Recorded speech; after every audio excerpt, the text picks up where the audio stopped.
এবার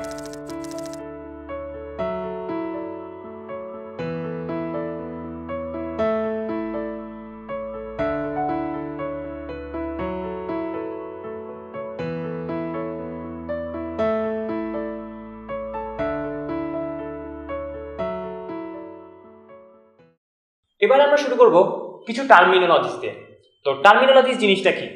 তো টার্মিনোলজিস হলো এমন কতগুলো শব্দ যে শব্দগুলো কোনো একটা বড় কনসেপ্টকে ব্যাখ্যা করার জন্য ব্যবহার করা হয়। তো জিনিসটা কি একটু ভেঙে বলি। যেমন ধরো তোমরা হয়তো পড়ে থাকবা ফিজিক্সে বা অন্য যে কোনো জায়গাতে যে বেগ বলতে আসলে কি বোঝায়। তো বেগ বলতে আসলে কি বোঝায় আমরা খুব ভালো মতোই জানি যে বেগ বলতে বোঝায় কোনো একটা নির্দিষ্ট সময়ে কোনো একটা বস্তু যে দূরত্ব অতিক্রম করে, তো ওটাকে আমরা একক সময় কনভার্ট করে নেই।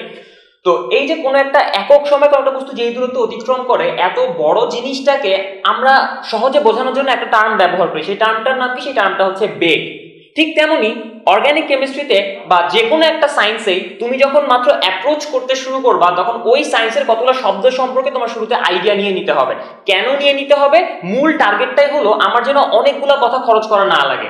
যেমন ফিজিক্সে আমি মাত্রই বললাম যে কোনো একটা বস্তু একক সময় যেই দূরত্ব অতিক্রম করে, এই এত বড় একটা লাইনের পরিবর্তে আমি জাস্ট বেগ শব্দটা ইউজ করছি, তো এটাতে আমার আসলে কথা অনেকটাই কমে যাচ্ছে। ঠিক তেমনি আমাদের অর্গানিক কেমিস্ট্রিতেও আমরা সামনে আগানোর আগে এরকম বেশ কিছু না কয়েকটা টার্মিনোলজি হচ্ছে আমরা দেখে নিব। তো এইটা আসলে যে কোনো একটা কিছু পড়তে গেলে বা যে কোনো একটা নতুন জ্ঞান নিতে গেলে এটা হচ্ছে একেবারে শুরুতেই চলে আসে। যে কোনো কিছু পড়তে যাওয়ার একদম প্রথম রুলই হচ্ছে এটা, সেই জিনিসটার কিছু বেসিক টার্মিনোলজি সম্পর্কে আইডিয়া নেওয়া। তো এই টার্মিনোলজি সম্পর্কে আসলে আমি লাস্টেও কিছু কথাবার্তা বলেছি। যেমন ধরো যে হাইড্রোকার্বন কাকে বলে নিশ্চয়ই তোমাদের মনে আছে যে কার্বন এবং হাইড্রোজেন নিয়ে যে সকল যৌগ তৈরি হয় তাদেরকে বলা হয় হাইড্রোকার্বন। তো কার্বন এবং হাইড্রোজেন নিয়ে যে সকল যৌগ তৈরি হয়, এত বড় কথার পরিবর্তে আমি কেবল একটা শব্দ ইউজ করছিলাম, সেটা কি? হাইড্রোকার্বন। ঠিক তেমনি হাইড্রোকার্বন থেকে যেই সব যৌগ পাওয়া যায়, তো এত বড় কথার পরিবর্তে আমি কি ইউজ করছিলাম? Hydrocarbon derivative. তো এই যে ছোট ছোট কথাগুলো যে ইউজ করলাম, এই কথাগুলো হচ্ছিল এক একটা টার্মিনোলজি। ঠিক তেমনি এখন হচ্ছে আমরা ফর্মালি কিছু টার্মিনোলজি দেখব। তো তার মধ্যে 1 নম্বর টার্মিনোলজি হচ্ছে ফাংশনাল গ্রুপ। তো ফাংশনাল গ্রুপ জিনিসটা কি? তো এটার আইডিয়া নিতে গেলে তো আমি একটা উদাহরণ দিয়ে শুরু করি। ধরো তোমার কাছে একটা 2 কার্বন বিশিষ্ট একটা অর্গানিক কম্পাউন্ড আছে। সে ফর এক্সাম্পল 2 কার্বন একটা হাইড্রোকার্বন আছে যার নাম হচ্ছে, আমি এখন বলে দিচ্ছি যে যার নাম হচ্ছে ইথেন। সো ইথেনের ফর্মুলা হচ্ছে এটা। আমরা এখন যেটা করলাম সেটা হচ্ছে এইখানে যে 6টা হাইড্রোজেন আছে, সেই 6টা হাইড্রোজেন থেকে একটা হাইড্রোজেন সরাই ফেললাম, আর তার জায়গায় আমি কয়েকটা অ্যাটমের একটা গ্রুপ নিয়ে আসলাম। অথবা আমি একটা অ্যাটম আনতে পারি, আমার এখন ইচ্ছা হয়েছে একটা অ্যাটম নিয়ে আসার, একটা গ্রুপ নিয়ে আসার। তো আমি যেটা করলাম এখান থেকে একটা হাইড্রোজেন মাইনাস করলাম এনিহাউ কোনো একটা প্রসেসের মাধ্যমে, ওটা আপাতত আমাদের কাছে ইম্পর্টেন্ট না। এবং তার বদলে যেটা করলাম এখানে একটা OH গ্রুপ নিয়ে আসলাম। তাহলে এখন বলতো ব্যাপারটা কি দাঁড়াবে? এখানে কার্বনের সংখ্যায় কোনো পরিবর্তন হয়েছে? হয় নাই, কিন্তু হাইড্রোজেন একটা কমে গেছে এবং তার বদলে কি হয়েছে? একটা OH চলে আসছে। সো আমার নতুন যে কম্পাউন্ডটা পাবো সেটা অবশ্যই একটা হাইড্রোকার্বনের ডেরিভেটিভ হবে, যার ফর্মুলা হচ্ছে এটা। হাইড্রোজেন আগে 6টা ছিল, এখন হাইড্রোজেন হচ্ছে 5টা এবং তার বদলে একটা OH। তো এইখানে যেই কাজটা আমি করলাম, এইখানে একটা বিশেষ ব্যাপার আছে। দেখো ব্যাপারটা এরকম যে ইনিশিয়ালি যখন একটা ইথেন ছিল, এই ইথেন যেরকম প্রপার্টি দেখাইতো, এই ইথানল বা এটার নাম আমি এখন বলে দিচ্ছি, এটার নাম হচ্ছে ইথানল। এই ইথানল সেরকম প্রপার্টি আসলে দেখায় না। কিরকম? রুম টেম্পারেচারে ইথেন হচ্ছে একটা গ্যাস, এটা একটা গ্যাস। যেহেতু এটা একটা গ্যাস, তো এর melting point boiling point obviously অনেক লো হবে। সো আমি এটার পরের বৈশিষ্ট্য লিখে দিচ্ছি, লো বিপি এন্ড এমপি। 3 নম্বর পয়েন্ট হলো এই গ্যাসটা পানিতে মোটেও দ্রবীভূত হতে চায় না। সো এর সলিউবিলিটি বা দ্রাব্যতা হচ্ছে অনেক কম। উল্টা দিকে আমি জাস্ট একটা হাইড্রোজেনের বদলে একটা OH নিয়ে আসার কারণে এই যৌগটার ধর্মের মধ্যে আমূল পরিবর্তন হয়ে গেছে। কিরকম সেটা? এইখানে এই যেই যৌগটা একটা গ্যাস ছিল, জাস্ট একটা হাইড্রোজেনের পরিবর্তে একটা OH নিয়ে আসার কারণে এইটা আর গ্যাস রইল না। রুম টেম্পারেচারে এটা হচ্ছে এখন একটা লিকুইড, যার বয়লিং পয়েন্ট বা স্ফুটনাঙ্ক হচ্ছে প্রায় 78 ডিগ্রি সেলসিয়াস। সো এটা হচ্ছে liquid at room temperature. Okay, then এটার মেল্টিং পয়েন্ট আর বয়লিং পয়েন্ট রিলেটিভলি ইথেন থেকে অনেক বেশি। সো এটা relatively high BP and MP. Okay, এবং এই জিনিসটার পানিতে দ্রাব্যতা হিউজ। তুমি তার যত অ্যামাউন্টই নাও না কেন, পানিতে তার পুরোটাই প্রায় দ্রবীভূত হয়ে যাবে। সো এই কারণে আমরা বলবো এটা দ্রাব্যতা অনেক বেশি। কোথায়? অবশ্যই পানিতে। তো দেখতেই পারতেছো যেই দুইটা যৌগ আমি নিলাম, এই দুইটা যৌগের মধ্যে পার্থক্য কি? পার্থক্য হচ্ছে জাস্ট একটা হাইড্রোজেন সরায় তার জায়গায় আমি অন্য কোনো কিছু একটা নিয়ে আসছি। যেমন এখানে আমি OH নিয়ে আসছি, এটা জায়গায় আমি একটা ক্লোরিন আনতে পারতাম, আমি ব্রোমিন আনতে পারতাম, আমি একটা নাইট্রো গ্রুপ NO2 আনতে পারতাম। তো যে কোনো কিছু যদি আমি আনি, তাহলে মূল ব্যাপার যেটা হচ্ছে সেটা আগে এই যৌগটা যেমন ধর্ম ছিল, পরবর্তীতে যৌগটার ধর্ম কিন্তু আগের মতো রইল না, যৌগটার ধর্ম পুরোপুরি চেঞ্জ হয়ে গেল। এখন একটা ইজি কোয়েশ্চেন করি, এই যৌগটার ধর্ম কার জন্য চেঞ্জ হলো বলতো? জাস্ট একটা হাইড্রোজেন সরায় তার জায়গায় একটা OH নিয়ে আসার কারণে, তাই না? তার মানে আমরা কি এটা বলতে পারি না যে এই যৌগটার ধর্ম, ওভারঅল এই পুরো যৌগটার ধর্ম কেমন হবে সেটা কার উপর ডিপেন্ড করছে? ডিপেন্ড করছে এই OH জিনিসটার উপর, তাই না? এই গ্রুপটার উপর। কারণ খেয়াল করো, এই গ্রুপটা যদি না থাকতো তাহলে এই যৌগটা যেমন বিহেভিয়ার দেখাতো, শুধুমাত্র সবকিছু আনচেঞ্জ থাকার পরে এই গ্রুপটা থাকার কারণে এই যৌগের ওভারঅল সব ধর্মই পাল্টায় গেছে। তো এখন আসি হচ্ছে আমাদের আসল কথায়। কোন একটা জৈব যৌগের মধ্যে যেই গ্রুপ অফ অ্যাটমস বা যেই অ্যাটমটা, এটা একটা অ্যাটমও হতে পারতো, কোনো সমস্যা নাই, যেই গ্রুপ অফ অ্যাটমস বা যেই অ্যাটমটা উপস্থিত থেকে আসলে সত্যিকার অর্থে ওই যৌগটার পুরো ধর্মটাকে নিয়ন্ত্রণ করে, মানে ওই যৌগটা কিরকম বিহেভিয়ার দিবে তার পুরোটাকে নিয়ন্ত্রণ করে, সেই গ্রুপ অফ অ্যাটমস বা অ্যাটমটাকে বলা হয় ওই অর্গানিক কম্পাউন্ডের কার্যকরীমূলক বা ফাংশনাল গ্রুপ। খেয়াল করো, যেরকম কাজ বললাম তার সাথে নামের কিন্তু অনেকটাই মিল আছে। ফাংশনাল গ্রুপ বা কার্যকরীমূলক আসলে কি করে?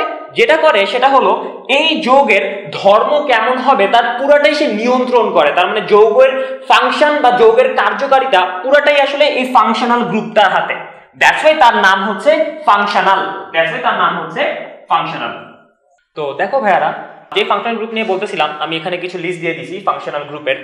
এখানে আমি দিছি মাত্র দেখো কয়টা, 1 2 3 4টা। কিন্তু এর মানে এই না যে অর্গানিক কেমিস্ট্রিতে মাত্র এই 4টা ফাংশনাল গ্রুপই আছে। অর্গানিক কেমিস্ট্রিতে আসলে ফাংশনাল গ্রুপের পরিমাণ অনেক বেশি, ইনর্মাস। সো আমাদের আসলে বেসিক্যালি এই ছোট চ্যাপ্টারটা আমাদের কমপ্লিট করতে গেলে বা আমাদের সিলেবাসটা কমপ্লিট করতে গেলে যে কয়েকটা ফাংশনাল গ্রুপ হচ্ছে আমাদের না জানলেই নয়, আমি হচ্ছে সেই কয়েকটা আর কি উল্লেখ করছি। তো আমরা দেখো, প্রথমটা হচ্ছে অ্যালকোহল। অ্যালকোহলের নাম তোমরা আসলে সবাই শুনে থাকবে, অ্যালকোহল না শুনে নাই এমন কেউ নাই। তো অ্যালকোহল বলতে জেনারেলি আমরা যেটা বুঝি সেটা হচ্ছে অ্যালকোহল হচ্ছে একটা পানীয় টাইপের কিছু একটা, অথবা এটাকে জ্বালানি হিসেবে ইউজ করা যায়। কিন্তু ওইটা আসলে একটা অ্যালকোহল, ঠিক আছে, কিন্তু ওইটাই আসলে অ্যালকোহল না। ওকে, ওটাই আসলে অ্যালকোহল না। একটু পরে আবার আসবো যে অ্যালকোহল হচ্ছে একটা ফাংশনাল গ্রুপ, যে ফাংশনাল গ্রুপটা পুরো একটা হোমোলগাস সিরিজ আছে বা একটা কথা আছে, ওই পুরো একটা হোমোলগাস সিরিজকে রিপ্রেজেন্ট করে। সো আসলে যেই হোমোলগাস সিরিজটাকে অ্যালকোহল ফাংশনাল গ্রুপটা বা কার্যকরীমূলকটা রিপ্রেজেন্ট করে, আমাদের যে চেনা পরিচিত অ্যালকোহল আছে ওটা হচ্ছে তারই একটা সদস্য, শুধুমাত্র একটা সদস্য। ওকে, সো এই জিনিস নিয়ে কনফিউজ হয় না। তো যাই হোক, খেয়াল করো, আমি এখানে আসলে একটা টেবিল করছি, যে টেবিলের মধ্যে হচ্ছে 3টা কলাম আছে দেখতে পারতেছো, যার মধ্যে প্রথম কলামে আমি হচ্ছে ফাংশনাল গ্রুপটার নাম লিখছি, সেকেন্ডটাতে হচ্ছে তার ফর্মুলা লিখছি, এটা আর ফর্মুলাটা কেমন, আর লাস্টেরটাতে হচ্ছে আমি সেই ফাংশনাল গ্রুপটা যে আছে তার স্ট্রাকচারটা লিখছি। সো প্রথমটা হচ্ছে অ্যালকোহল। সো অ্যালকোহলের যে ফাংশনাল গ্রুপ, তার মানে কোন একটা কম্পাউন্ডে যদি অ্যালকোহলটা ফাংশন করে সেইটার চেহারা কেমন হবে, সেটা কি কি অ্যাটম দিয়ে তৈরি হবে। খেয়াল করো, একটু আগে যেটা আমি উদাহরণে দেখাইছি যে ইথেনের একটা হাইড্রোজেন চলে যে যদি অ্যালকোহল হতে হয় তাহলে সেখানে কি আসতে হয়, একটা OH বা অক্সিজেন হাইড্রোজেন আসতে হয়। সো ওটা দেখতে হচ্ছে যে এরকম, এখানে হচ্ছে OH এবং এই ড্যাশ দ্বারা আমি বোঝাচ্ছি হচ্ছে এখানে একটা বন্ড খালি আছে, যে বন্ডের মধ্যে কোন একটা অর্গানিক গ্রুপ যুক্ত হবে, কোন একটা কার্বন কন্টেইনিং গ্রুপ যুক্ত হবে।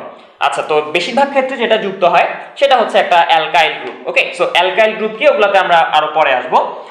তো এইখানে এই যে OH-টা আছে, এটা কিভাবে বন্ডের অবস্থায় আছে এটা একটু খেয়াল করো। এরা আছে হচ্ছে OH এইভাবে।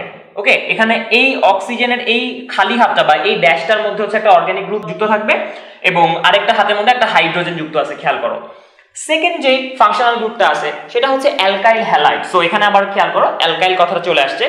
তো এই অ্যালকাইল কথাটা কি, এটা হচ্ছে আমরা আবার পরে ব্যাখ্যা করবো, এখনই আমরা আপাতত এখানে যাচ্ছি না। তো অ্যালকাইল হ্যালাইডে যেটা থাকে, খেয়াল করো এখানে ইম্পর্টেন্ট ফ্যাক্টর হলো হ্যালাইড অংশটা। ওকে, সো হ্যালাইড কোত্থেকে আসছে, হ্যালাইড হচ্ছে হ্যালোজেন থেকে আসছে। তো হ্যালোজেন কি তোমরা নিশ্চয়ই সবাই জানো, পিরিয়ডিক টেবিলের গ্রুপ যে 17টা আছে সেই 17 যে এলিমেন্টগুলো তাদেরকে বলা হয় হ্যালোজেন। হ্যালোজেন শব্দের অর্থ হচ্ছে সমুদ্র থেকে প্রাপ্ত। সো অ্যালকাইল হ্যালাইডের ফর্মুলা হচ্ছে এইটা। আচ্ছা, এখানে আসলে খেয়াল করো, আমি এখানে একটার বেশি অ্যাটম নাই, কারণ অ্যালকাইল হ্যালাইডের মধ্যে যে মেইন ফাংশনাল গ্রুপ সেটা আসলে একাধিক অ্যাটম না, শুধুমাত্র একটা অ্যাটম, সেই অ্যাটমটাকে আমি X দিয়ে রিপ্রেজেন্ট করছি। সো এই Xটা হচ্ছে একটা জেনারেল ফরমেশন, কার জন্য, হ্যালোজেনের জন্য। সো এখানে খেয়াল করো, আমি এখানে বলে দিছি যে Xটা আসলে কি রিপ্রেজেন্ট করে, Xটা রিপ্রেজেন্ট করে হচ্ছে ফ্লোরিন অথবা ক্লোরিন অথবা ব্রোমিন অথবা আয়োডিন, যেটা হচ্ছে গ্রুপ 7 এর এলিমেন্টগুলা। সো এখানে তার মানে কি হতে পারে, আমি এইখানে ড্যাশ এক্স এর বদলে লিখতে পারি হচ্ছে ড্যাশ ফ্লোরিন অথবা হচ্ছে ড্যাশ ক্লোরিন অথবা হচ্ছে ড্যাশ ব্রোমিন এবং এভাবে হচ্ছে ড্যাশ আয়োডিন পর্যন্ত আমরা যেতে পারি।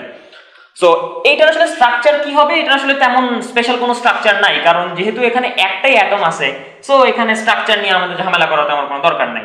সো এরপরে আসছে হচ্ছে অ্যালডিহাইড। ওকে, সো এটা কি, এইটা হচ্ছে একটা ফাংশনাল গ্রুপ যার ফর্মুলা হচ্ছে এরকম CHO, যেখানে ড্যাশটা দিছি দেখো, খেয়াল করো কার পাশে, কার্বনের পাশে। সো এখানে কার হাতটা খালি আছে, কার্বনের হাতটা খালি আছে, এবং এই খালি হাতে কারা যুক্ত হবে, আবার আগের মতো কথাবার্তা একটা বড়সড় অর্গানিক গ্রুপ বা একটা অর্গানিক গ্রুপ যুক্ত হবে, সোজা কথা। সো এটার স্ট্রাকচারটা কেমন খেয়াল করো, এই স্ট্রাকচারে কি আছে, একটা কার্বন, একটা অক্সিজেন এবং একটা হাইড্রোজেন, যেইখানে কার্বনের একটা হাত খালি আছে। সো তুমি একটু চিন্তা করে দেখবা যে এইটার স্ট্রাকচারটা আসলে এইরকম বাদে আর কিছু হওয়া আসলে পসিবল না, কারণ তোমার কার্বনে একটা হাত খালি রাখতে হবে, কার্বনের যোজনী 4 বানাতে হবে, একটা হাইড্রোজেন দিতে হবে যার যোজনী হচ্ছে 1, এবং একটা অক্সিজেন ইনপুট করতে হবে যার যোজনী হচ্ছে 2। সো মোটামুটি এইরকম স্ট্রাকচার বাদে আর কোনো স্ট্রাকচার তোমার আশা করি আসবে না।